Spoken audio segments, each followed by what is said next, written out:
Hello, I'm Dominic Hobson, co-founder of Future of Finance.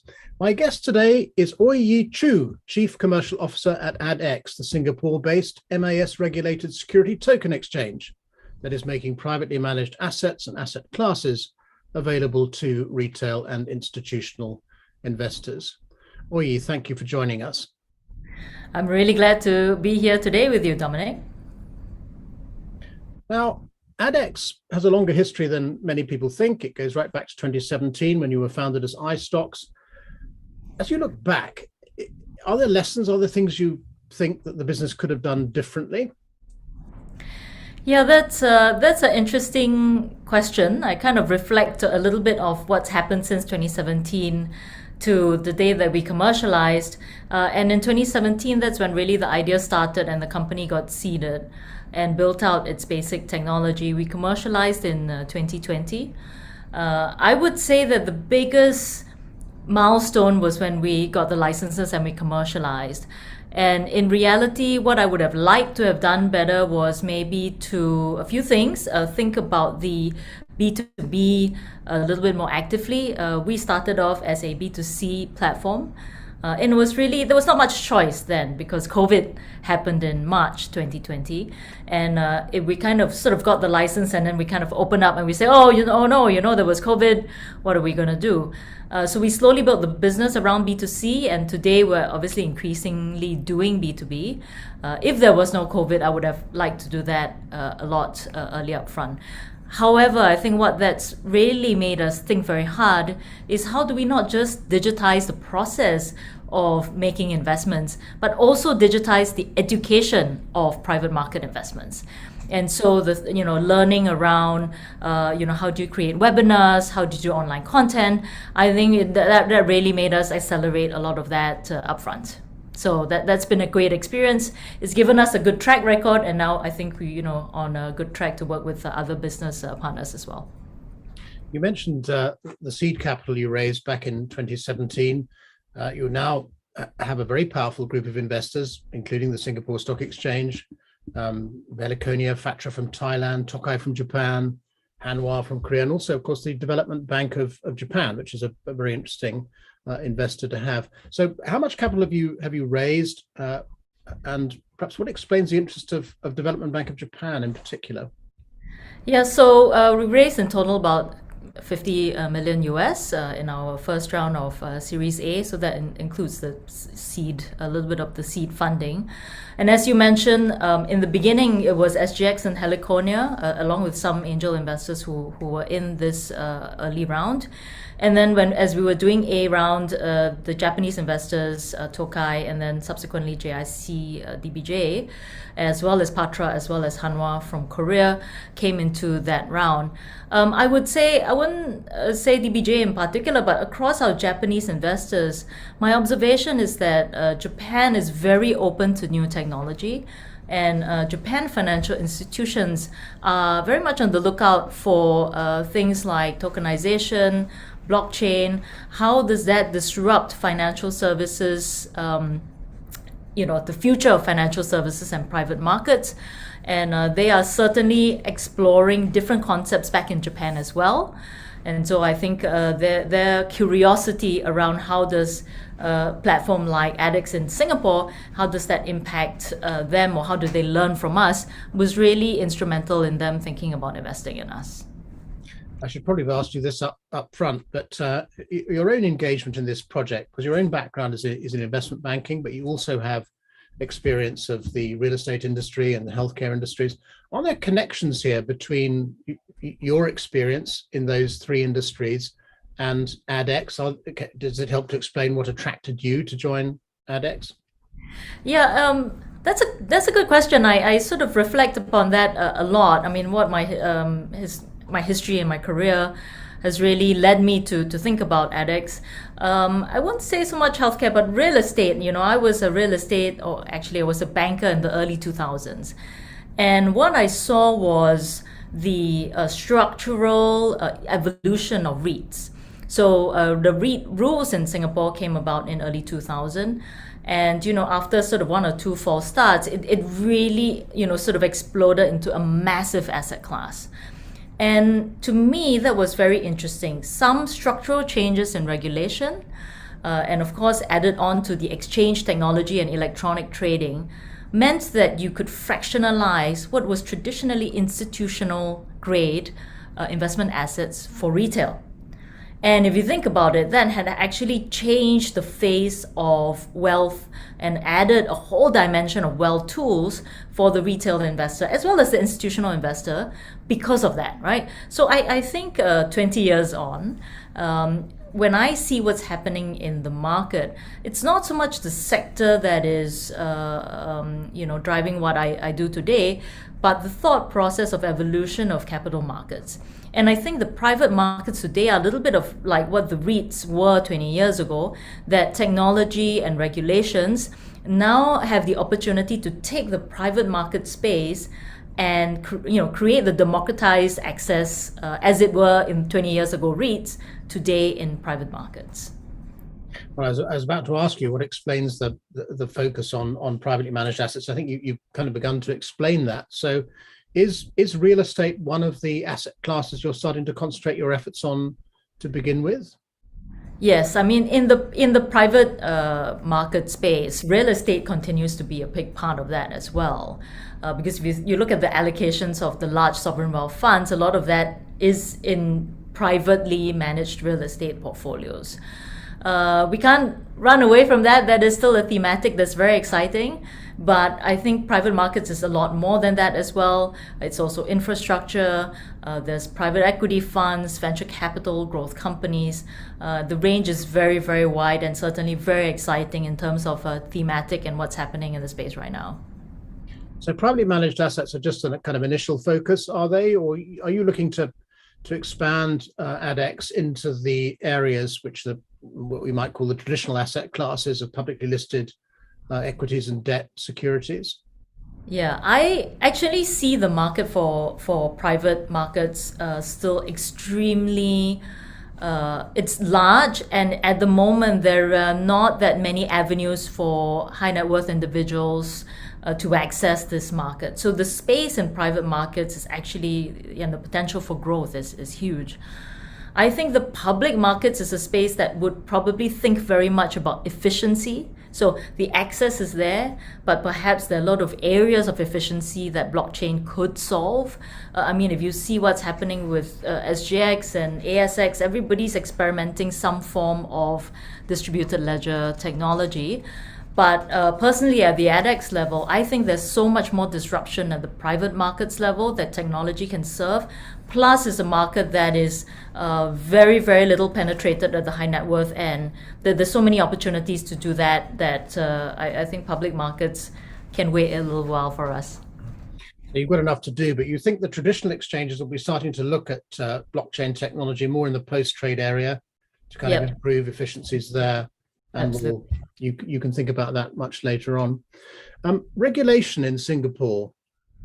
I'm not an expert on it, but do you think that the attitude of the Singapore regulators towards cryptocurrencies, towards the ICO boom back in 2017-18, NFTs and now token issues, have they got the balance right? I'm not sure that you can actually find balance anytime soon for any regulator. I think where the first starting point, and was actually quite instrumental in ADDX taking off, is really the harmonization between digitization or tokenization into the securities world, because that's sort of the first and easiest link. I mean, it's like saying electronic shares are shares, right? I mean, it's no different. And what they're just saying is that tokenized securities are the same as securities. Now, that's step number one. When it comes to cryptocurrency, I think there's a whole new different paradigm where Singapore regulators have decided to focus on is actually some of the key areas in know your client and anti-money laundering, which are some of the key aspects of crypto. And so they have designed the initial set of thinking around what is called the Payment Services Act license. And that's what all the crypto exchanges are onboarding here with. Now, is that going to change? I think that will have to evolve with the growth of the crypto world, with DeFi being looked at. How are they going to regulate DeFi? Is there convergence of securities laws versus what's happening in the DeFi world? I think those are still big questions that no regulator has the answer to yet, and this will be continually evolving in the next 4 to 5 years. Has the regulatory environment in relation to those other asset classes, you just mentioned DeFi, for example, has it made it more difficult or in a way easier to launch a regulated security token exchange? I would say that DeFi, it's sort of on one end of that spectrum. When it comes to securities exchange, I think the regulators, partly because I think we paved very much the way for it, a little bit more comfortable with how securities exchange in the private space would evolve. And there are, 1 or 2 more licenses that they have issued behind us. But I think there's so much in the niche area that would be quite interesting. So for example, we cover certain classes like funds and equities, but equally things like climate exchange, right, which does carbon credits, or other exchanges have different alternative asset focuses that allows the industry to really flourish a little bit more. And I think MAS is a bit more comfortable with that. Where I think that's being researched quite deeply, and I think watching the space across all the regulators in the world is thinking about coins, right? Cryptocurrencies, ICOs, NFTs. I'm not sure eventually NFTs would really be regulated. I think it would stay unregulated, and I think that the definition therefore should be caught within whether it's a security or not security. So NFT of art piece should, in theory, since art in the real world is not a security and therefore not regulated, I don't know that NFTs necessarily need to be regulated as such. But if somebody is trying to structure a financial product and pass it off within an NFT, I think that's where the government then starts to realign what needs to be regulated and not regulated. You brought this up right at the beginning when you talked about the focus on retail investors. Is a major concern of the Singapore regulator access by retail investors to these privately managed asset classes? It's very easy to see how liquidity problems might arise, for example. And so if there was, a group of retail investors lost a lot of money, that would not be a good day for the regulator. So how comfortable is the regulator in Singapore about the fact that you're giving retail investors access to these asset classes? I think they're not 100% there yet. Our approach is to, and their approach is accredited investors. So they would be high net worth investors with investable assets of, let's say, 1 million Singapore dollars and above. Now, I think where we come in and we think about this and we're very careful about what we take on board is we solve 2 problems for these investors. And again, this could be expanded and replicated across mass affluent and retail, like the mom and pops. But for now, we solve 2 problems for these high net worth individuals. One is we fractionalize the private market investments. What are some of the pain points in private banks? When they let's say pitch a hedge fund to a big client, the minimum ticket size is $1 million. And so if your investable asset is $1 million, you're not investing $1 million into a hedge fund, right? So we break that down into bite sizes like 20,000, 10,000. So one is size, and therefore an investor can look at a private market portfolio and have it diversified, right? 20,000 in a hedge fund, 20,000 in a private REIT, 20,000 in, so on and so forth. The second thing that we solve for high net worth individuals, and this goes actually all the way up to ultra high and family offices, is a lot of these funds are, let's say, 5 years or 10 years. They're very long dated. They don't have liquidity. And so if an investor invests in private markets, one of the big risk items is that it's illiquid, right? And if they were to have a cash crunch or some squeeze, or they have margin calls, they can't actually liquidate these assets as easily as they should, and it will come at a price. And this is therefore because these products were designed for sovereign wealth funds. They weren't designed for a human, like a person with different life cycles of cash, right? So or investments. So we solve 2 pain points. We solve liquidity and we solve size. And I think that MAS, or all of us, are just learning and watching the space. And at some point, we will get to a point where this will be accessible to retail, and this will be in the bite sizes that are appropriate for retail. It does come with probably some additional regulations. It will come with additional disclosures and disclaimers for the man on the street. Mm-hmm. But in terms of the issuers and the investors you're reaching already, presumably your regulatory status is reassuring. Yes. Now, I mean, that's the premise that we operate on. Yeah, I was going to add to that. You've got a funds license as well as an exchange license. Is that purely a reflection of the fact that you're looking to list, as it were, funds, or is there a deeper explanation? Yeah. Well, if I may just clarify our licenses. We have a capital markets license in dealing in securities, and we have a capital markets license in custody, and we have a recognized market operator, which allows for the secondary trading of the assets. Now, the reason why we have these assets, these licenses, is our platform, our technology is designed to issue the security. It's designed to hold the security on trust for investors, and is designed for the trading of these securities. So that's why we have these 3 licenses, because it aligns with what our technological platform does. Now, in terms of growing the market, obviously you need to find some issuers. How are you going about finding them? Yeah, that's a great question. When we started, obviously there were a few things that were against our favor. As I told you, COVID was one of them. We couldn't travel. We couldn't, meet, bigger international issuers. And, we worked with some of our partners and our, related parties to create product that were interesting for our investors. And so we're very grateful for that partnership. But we realized that once we got that track record going, so we started growing our investor base, we started growing our issuers, and our issuers became, we expanded that to the Singapore network. So a number of our Temasek linked partners came on board with us as well. So Mapletree, for example, which is one of the largest real estate managers in this part of the world, but obviously headquartered in Singapore.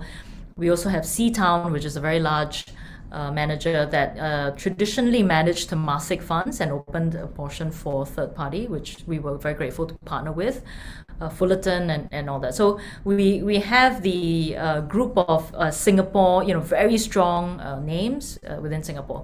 What happened late last year in the third quarter was international fund managers saw what we were doing. And I think the thinking around that was, how does tokenization change? How does democratization of these private funds influence the future of fundraising? And so we worked with Events Corp, which had a portfolio of multifamily assets in the US. We worked with Partners Group. As you know, Partners Group is one of the largest global fund managers in the world focused on private equity.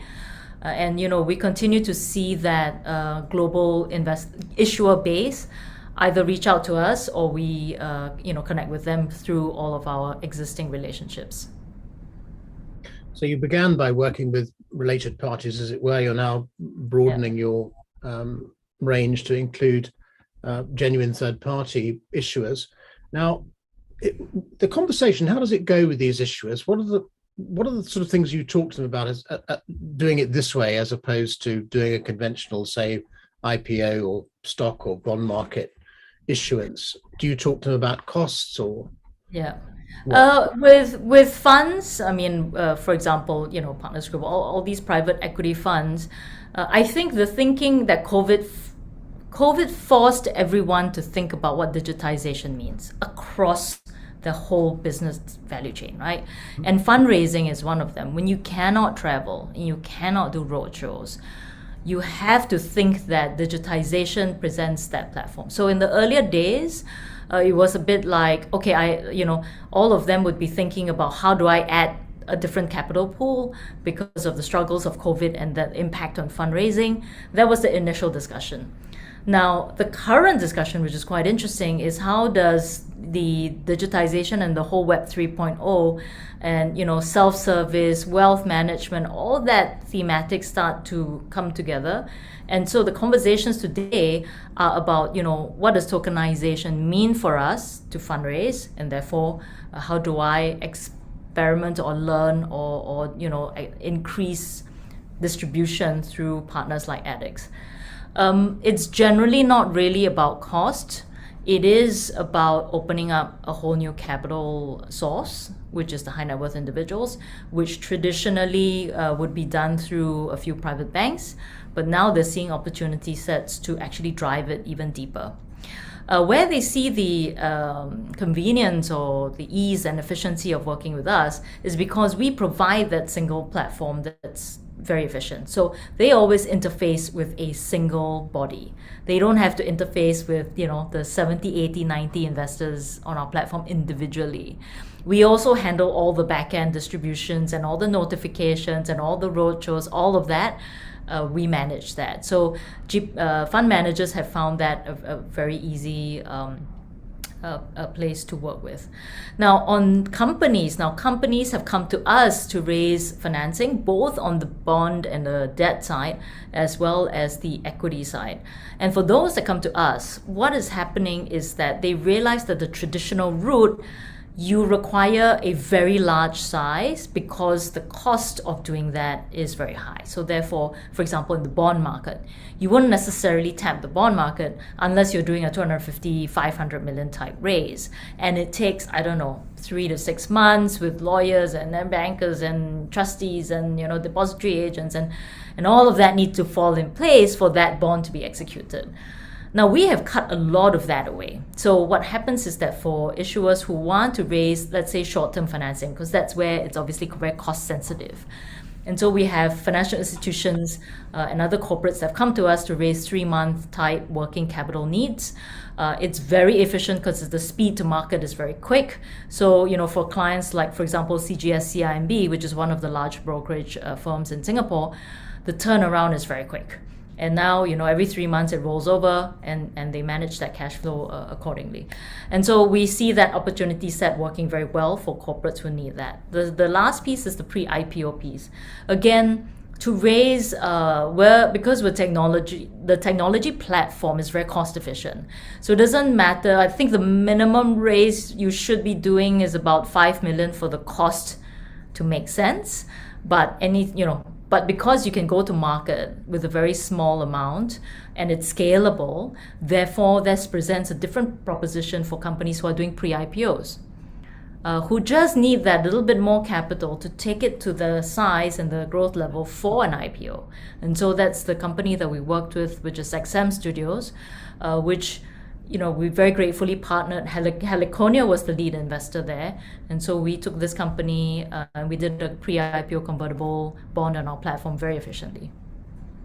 You've described very clearly how issuers are able to raise smaller amounts more quickly. Are they hitting their funding targets? Are they hitting the net amounts they wanted to raise in every case? Yeah, we do work very closely with each issuer. And so we make sure we understand what they need in terms of capital. And we do take on those that obviously we have a very high level of comfort that we can, somewhat make sure that target is reached. In this scenario, which is why actually pre-IPO equities takes a little bit longer to gestate, is in this case for XM, Heliconia was already going to come in and anchor that deal. They had a fan base that were very enthusiastic about also investing in the company. And we had investors who were very excited about what may be a new growth Singapore-grown SME to support that. So we have to do a lot of work before we onboard a client because, it's a lot of cost and time. So we have a team that does a lot of thinking and pre-sounding to test that with our investor base. Now, I don't know what you regard as your marquee issue, maybe rather different from what I'm about to say, but one of the issues that caught my eye was this bond issue for Sembcorp led by UOB. It was a big number. It was $675 million. And part of that 50 million was placed via ADDX in its tokenized form. So it reminded me very much of the bond issue which SDX did on behalf of its parent SIX in Switzerland, where the issue was available both in the traditional form and in tokenized form. What was your thinking about that issue, structuring it that way? Yeah, that particular one, and I think with bonds in general, I think the traditional institutions, the banks, the asset managers, I mean, they are also wanting to see how this space, the bond space, will evolve. Because if you think about blockchain settlement issues, trustees, paying agents, that is causing obviously a lot of intermediary steps and therefore intermediary costs, speed to market, etc., custody issues. So many of them are looking at how do they do it on a efficient platform. So I think that's one point. The second point is there's sort of 2 or 3 broad markets out there. So there's an institutional market, there's also the wealth market. And the wealth market, again, may be better served in a fractionalized manner. So there are a number of these thematics that are coming up in the bond world. And so certainly this is being reflected in the types of bonds that we're executing. So we did one for Azalea last year, which is a Temasek-backed bond that's securitized by private equity fund ownerships. We also, of course, did the SemCorp one with UOB. That was something that UOB and ourselves worked very, very closely on because this is their first step into what is a blockchain-driven custodized piece of the bond. And of course, it helped that it was sustainability because that is such a thematic thing for UOB and it's either its balance sheet or its investors. So there are many, many thematics around that. We see the bond space will continually evolve. We think it will take longer because there's so many incumbent players in there. But I think we probably attacking a couple of areas that we think blockchain will come out the winner. Now, talking of UOB as the lead manager of that issue, one of the questions I have is how important, and you said earlier that you've taken away a lot of the sort of operational complexity of raising these small sums quickly, but how important are the banks and the investment banks, the law firms who have to write the documentation, how important are they to the success of ADDX and actually structuring and documenting these issues? How closely do you have to work with them? We work with lawyers a lot. We're very grateful that the legal community here is very supportive of what we do. And even in the early days, they would be very keen to sit down with us and sort of think about how do we legalize a token and how does that align with the underlying security. So, most of the firms we work, so I think there are about 5 or 6 law firms, the big ones, who have done transactions on our platform, so they understand us very well. They understand the difference, between the traditional security and how do you port that into a tokenized format. So lawyers for sure. With investment banks, we work very closely with UOB, but I think at the moment, because the space is so new, it tends to be the corporate finance boutique houses that are just quicker with the program because it also plays to their clientele. But yes, we do think the ecosystem is going to expand. CGS CIMB, for example, when they issued their commercial paper, they were they were distributing that back to their end customers as well. So it's not just structuring, it's also about distribution and partnering across the board. Right. Now, you've had a lot of success with fund issuers. Could we talk about those a little bit? I think I'm right to say you've had issues from real estate funds and private equity funds. You alluded to this earlier. What have they found? I don't know, I'm a real estate fund, I'm a private equity fund. What is attractive to me about this? Is it new types of investor? Is it exiting investments? What's drawing them in? Because you've definitely had success in this area, have you not? Yeah, I think funds has been actually one of the most successful or the biggest part of our business because it plays to both needs. So, as I mentioned on the fund side, because fundraising was so difficult during COVID that fund managers had to be very thoughtful in the and adding approaches to the fundraising, right? So that fundraising toolkit needed to be enhanced, and digital platforms are starting to be one of them. I think they see a different capital pool.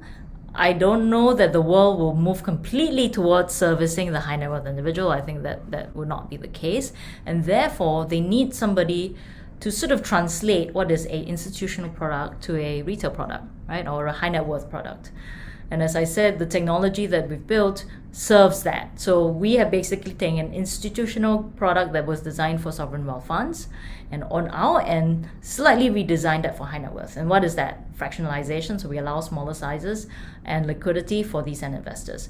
Now, we have to be very careful. And as I said to you, we have, we have that legal translation because we want to make sure that the underlying fund isn't complicated by all this activity at the back end. So that's what a lot of the structuring and legal work that we do. So the fund managers to see us, for example, almost like ADDX as a single limited partner into the fund. Right. So that's the first piece. So that's what funds like about it, and we think that this will actually really continue to scale on our end. On the investor side, many of our investors, if you think about it, they are probably not extremely well served by the private banks in this space.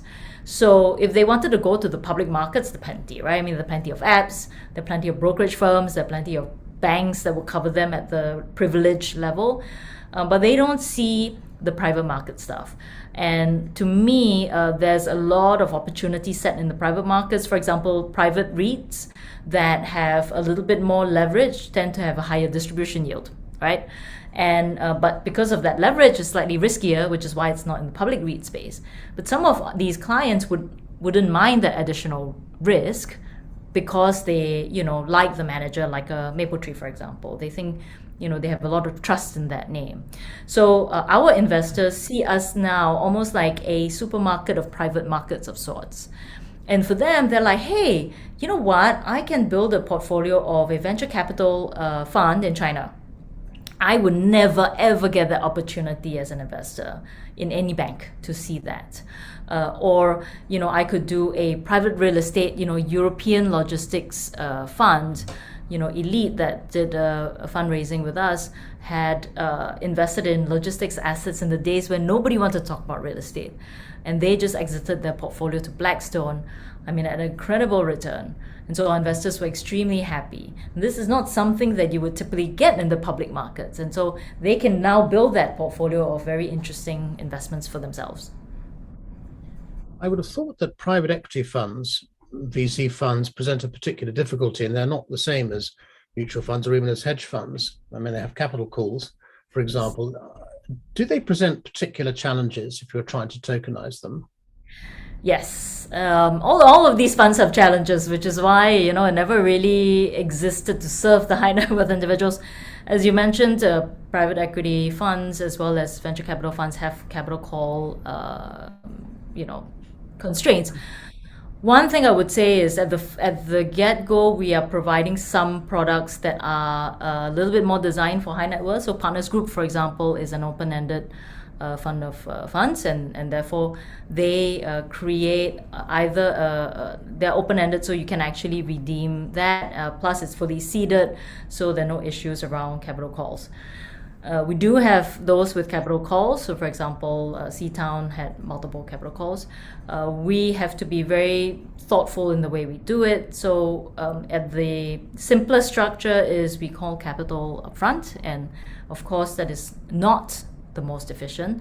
We do think that the funds that we have, though, are so hard to access and hard to find that investors focused on the money multiple rather than the IRR, which is the most impacted by, calling capital up front. The second thing we've done is we've designed a structure for a certain group of clients that we can take credit risk for. That is actually where we do have a separate structure for multiple capital calls. So we do have a solution for it. It's not a scalable one yet for all our investors, but we think we'll find a solution soon. This question may be theoretical as much as practical, but you brought up the question of open-ended versus closed-ended funds. It's easy for somebody like me looking at it to think, well, closed-ended funds would be a lot easier to manage on a tokenized exchange. But then, if you're going to try and replace, I suppose, a straightforward mutual fund where the issuance and redemption process is entirely principle based. The manager issues them, you buy it from the manager, redeems it, you get your money back.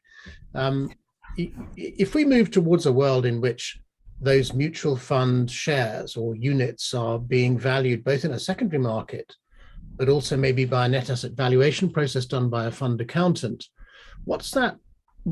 How do you expect that market to evolve? That's what I mean. Maybe it's a theoretical question at this point rather than a practical one, but I can see lots of advantages if I was an investor in a mutual fund to actually being able to obtain a price in the secondary market and sell the units. And there'd be advantages for the manager too, in terms of much more continuity of capital and so on.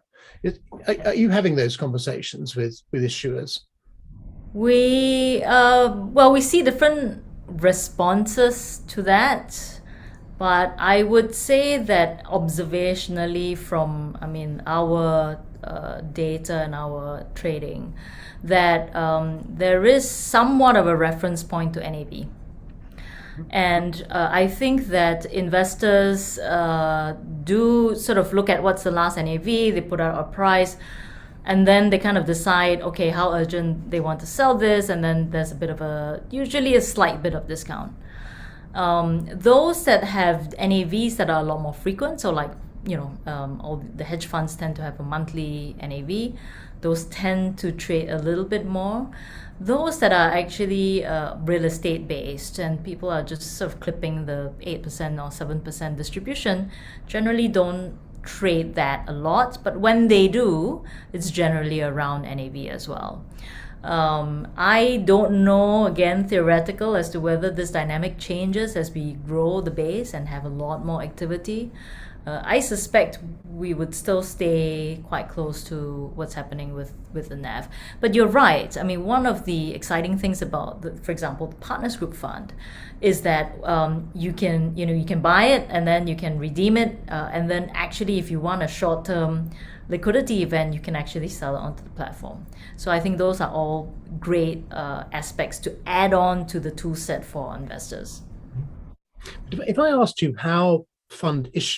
whether fund managers are starting to think of themselves, in fact, as issuers now, as opposed to be fund managers, is their mentality changing? They're starting to think, well, as an issuer, I can have a more direct relationship with my investors. Maybe I can reach different types of investor. Maybe my funds will actually attain even higher valuation. You mentioned a discount a minute ago. Maybe over time they'll get a higher valuation once they're traded properly in a secondary market. Have you noticed a change in the mentality of the fund managers you're working with? No, I think not yet. I do think that we are still a very nascent industry, and I think the thought process behind liquidity is, a little bit at the further end of fund managers' minds, especially for those who are in private equity or venture capital. They have also a very different, much longer term view, right? When you're managing a 10-year fund, you don't necessarily want to think about the near-term liquidity for your underlying investors. So, and I think for now, it is too small, too young for it to impact the broader fund. At some point, I think maybe in sort of the next decade or so, that will become something that will be hotly debated within the space. But I think we're at the moment sort of saying, look, if we distribute, let's say the high net worth distribution is less than 5% of the fund, most of the fund accountants don't see that as a valuation issue. So we'd like to, for now, keep it that way and see where the world evolves.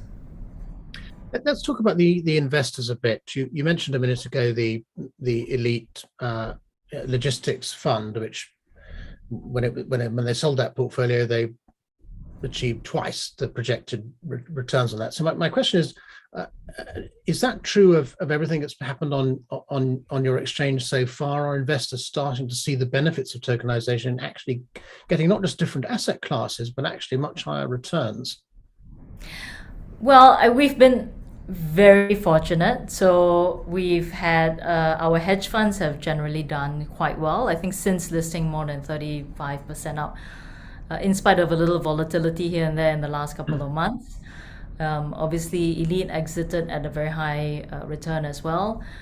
We do have products that stretch across the risk curve and therefore the return curve. And I think what's great about that is, for example, at one end, the short-term paper is, let's say, 1 to 2%. But there is actually such a big need for short-term returns that are more than what is fixed deposits today, that our investors are very excited about that. It's actually one of our most popular products as well. Now, anywhere in between suddenly becomes, okay, I can actually put in private markets where it's also less volatile, right? If you think about the REIT markets have also gone like this through COVID.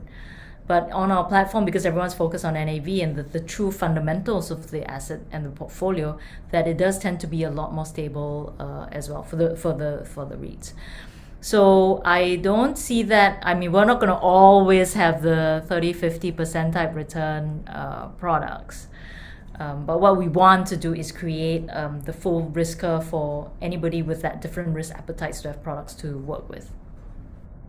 Now, how are you've explained how you go about looking for issuers. How do you go about finding investors? You've said a number of times that the type of investor is not particularly well served by the existing private banking networks, but presumably the private banks actually have these investors that you want to reach.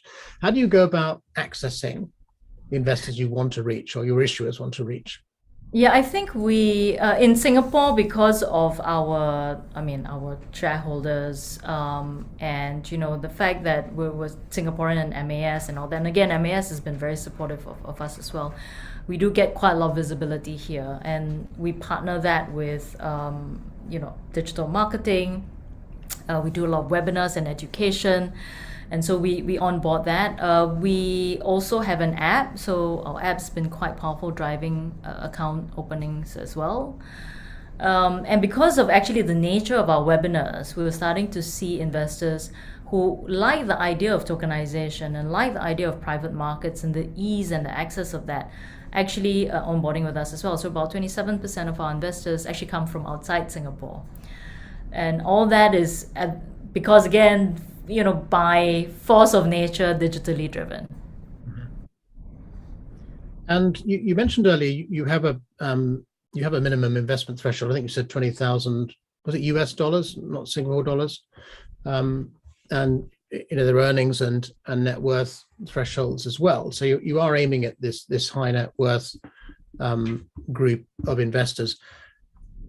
What's the dynamic between that and fractionalization, to which you've also referred? I guess 20,000 enables people to achieve that diversification, but you also don't need to be fabulously rich to start accessing these asset classes as well. And is the plan here eventually to totally democratize what you're doing once you've succeeded with this group and shown the model works and there are no disasters for investors, that you can actually create a truly democratic means of access to all sorts of asset classes which people simply can't get access to now? Yep.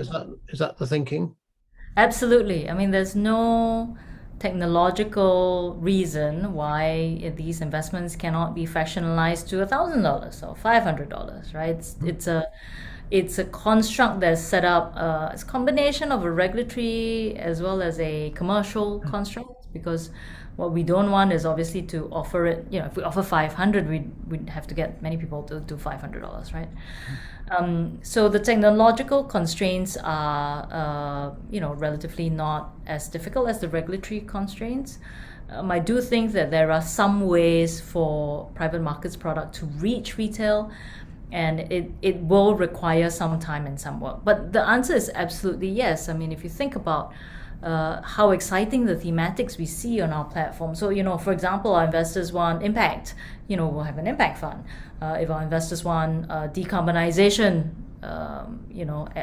ideas, we have a decarbonization fund. So I think this all should eventually be available and democratized to the retail investor. You mentioned that a lot of your investors are coming from outside Singapore. Are they based mainly in Asia, or are they coming from all over the world? They come from all over the world. So when they reverse inquiry into our platform, we see Asians, we see Europeans. We don't at the moment accept US investors, unfortunately, just because of the cost of managing that.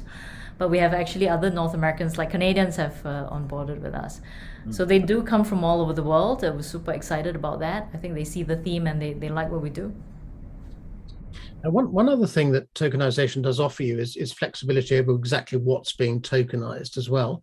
Do you ever worry that investors think they're buying, when they buy a token, they think it's just like a share in a company, it gives them ownership rights and entitlement to dividends and corporate actions and rights issues and so on, whereas they might actually be buying something slightly different in a tokenized environment. They might be buying a share of, I don't know, net revenues or gross revenues or something without the real ownership rights. How well do you think the investors understand that? How hard do you work to remind them that's a possibility?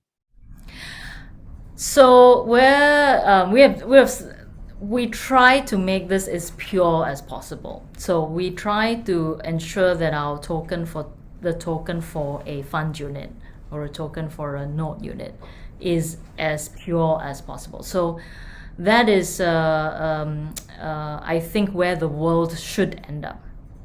But that's because we're a securities exchange. So we already have an underlying security. There's certain cases where we've had to set up a SPV sort of feeder structure, but at the end of the day, the investor does own that SPV. So what is important with the MAS regulations is to align that and say, the digitized unit should be the underlying unit itself. And that's how our documentation and legal work reflects as well. Whatever you get, so for example, if some bizarre reason that ADDX went down, the holder of that token will eventually hold a piece of paper which owns that unit of fund or owns that unit of shares. Now, this is because of the way we are set up.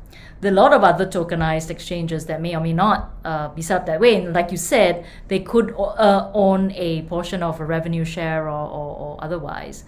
And that eventually is something that this space will also evolve. So I'm quite interested to see where this will go as well. For example, NFTs, right? People are talking about, royalty streams. Yeah. Now, we talked about all these things without really discussing the operational side of what you do. Maybe a good starting point is to ask you what services ADDX is actually supplying. You're doing the issuance, the trading, the settlement, the custody, or is it some different or more limited combination of services? No, that's exactly right. So with every fund or security that we put on, the tokenization is merely the digitization of the entire security and the exercise. What our investors see at the front end, they're just looking at, I'm interested in this fund, and then clicking the subscribe button. Then what happens is that the token gets issued, that their money's sort of cross, and then that sits on our platform. And then if there's any future distributions or coupons, then automatically our platform will then calculate and pay into the investor's account. So we handle all of that. In terms of custody, because it's a distributed ledger, that's how our custody sits. So our investors know that we are obviously tracking who owns what on our ledger. And that's obviously one of the more powerful things around blockchain. So that's the custody piece. And then on the settlement side, what we have done with blockchain is obviously ensure instantaneous settlement. So if somebody was going to buy a token, he would need to ensure that he has the amount of fiat tokens in his wallet. But on the same side, we know that when an investor sells a token, that he has that ownership of that. So the crossing of that trade is instantaneous because we don't have to second guess. Today, you kind of a little bit, from one broker to the other broker, they kind of like got to figure out who has the shares and who has the money, and that's why it takes T+3 to settle these trades in the market today. You've used the term account and the term wallet. Maybe that was a slip of the tongue, or these terms can be used interchangeably, but I think I've understood you to say that the wallets need to be pre-funded. You need to have the cash there. You need to have the tokens there for settlement to take place. Now, how is cash? How do you bring cash onto the network? Yeah, so an investor would transfer cash from their account to the segregated account that resides within ADDX. And this is run by a traditional bank and has segregated accounts. So we always reconcile that as a group of cash. And every time cash comes in, we mint what is called a fiat token. So there is a dollar for dollar token version of the fiat on our platform. That's how this is executed. So the securities and the fiat tokens kind of cross this way. Right. Okay. And the custody function, how does that work? Can people choose their own wallet, have a third party wallet provider, or do they have to use yours, or how does it work? At the moment, they have to use ours. The way that we were constructed, and part of that is obviously MAS and cybersecurity and all of that, and KYC and AML. Our platform is built as a private permissioned blockchain and exchange. And so our tokens are not usable outside of our platform.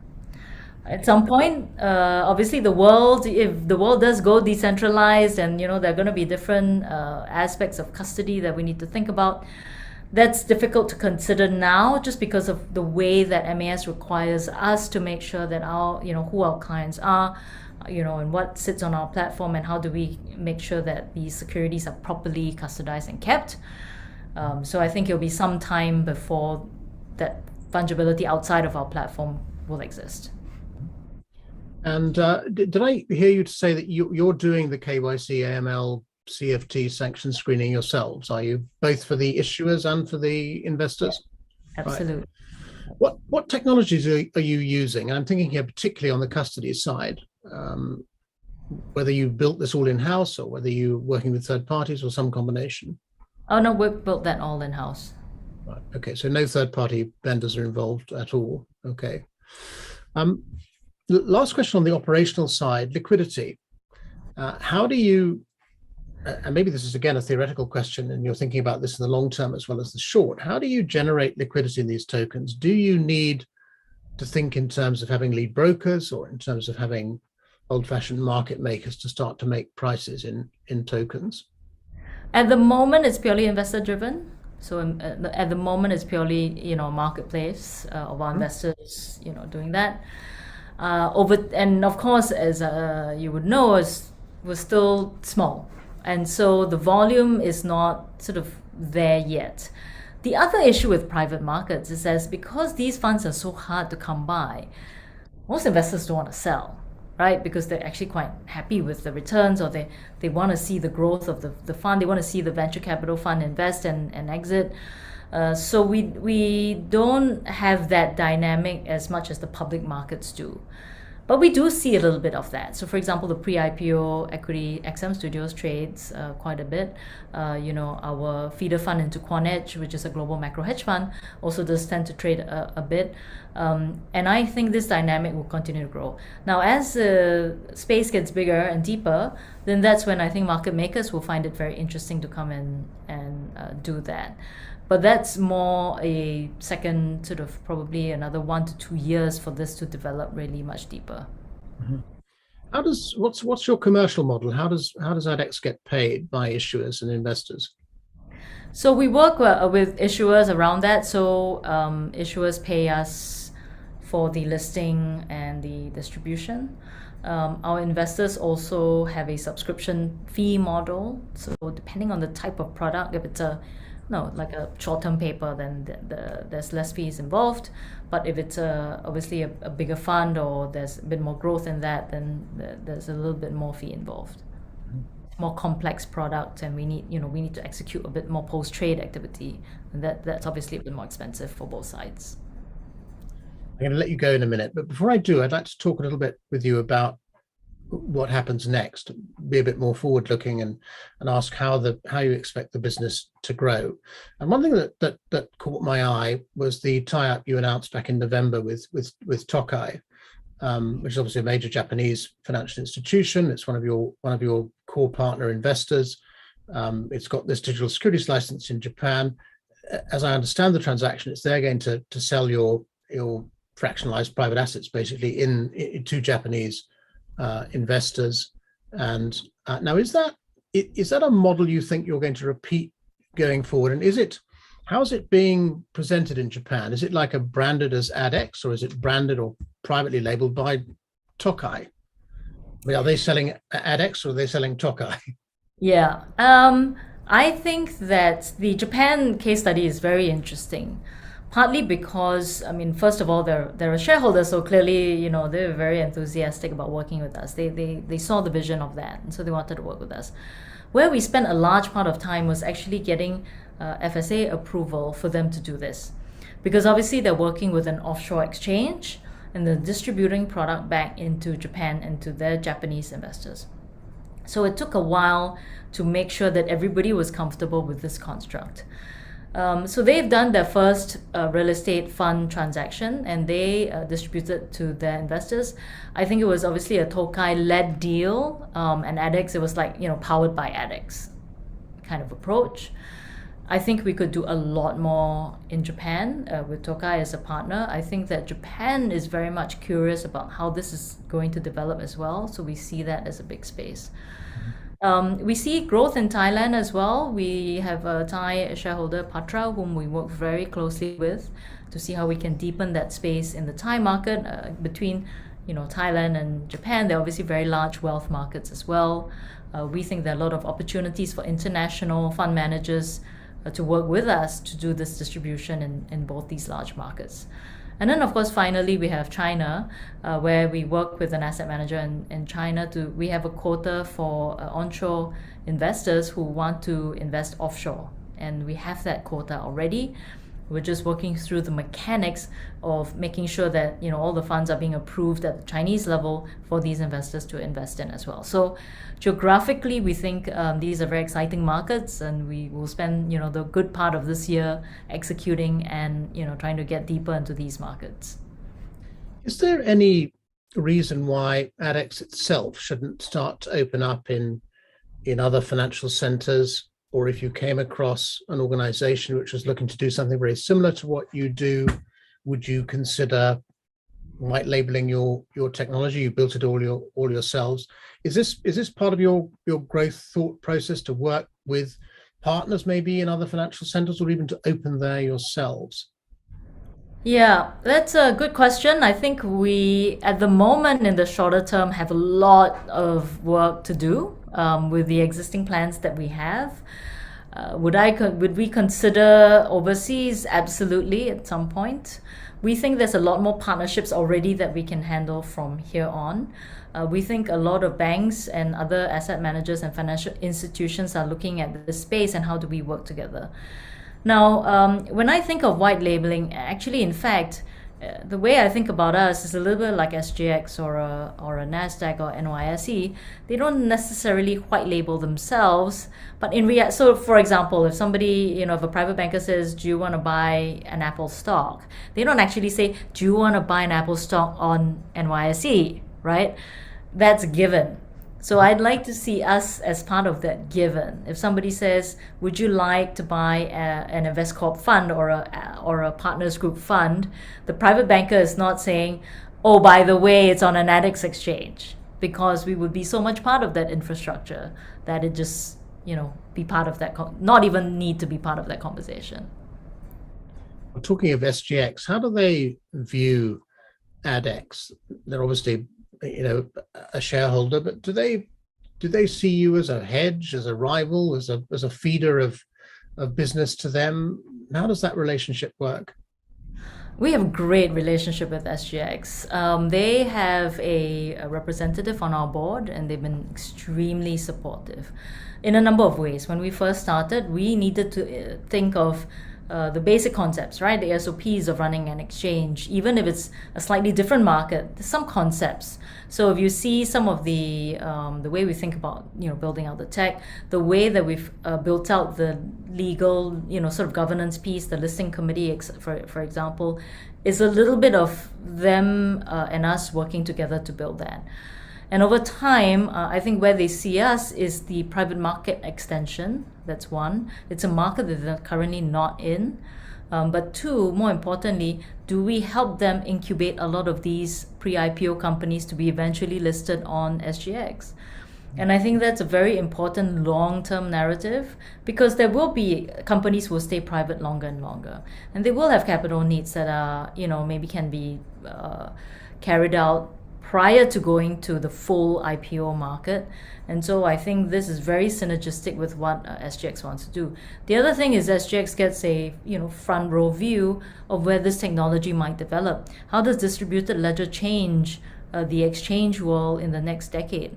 I think so. We work very, very closely together. We're very grateful for that. They recommend a lot of clients over. We, a lot of issuers and all that across, and we stay very, very closely connected.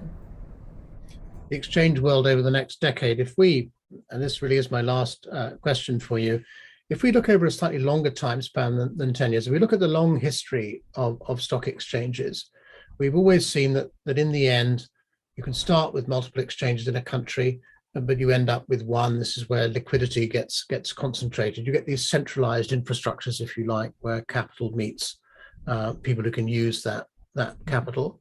And if we zoom back into Singapore, where you are now, you've obviously got regional ambitions. In the very long term, you've clearly got global ambitions as well. You're acting on those regional ambitions now, particularly in Japan and Thailand. But even in Singapore itself, you're not alone, are you? DBS is looking at this. The Swiss SDX are planning some sort of digital exchange in Singapore as well.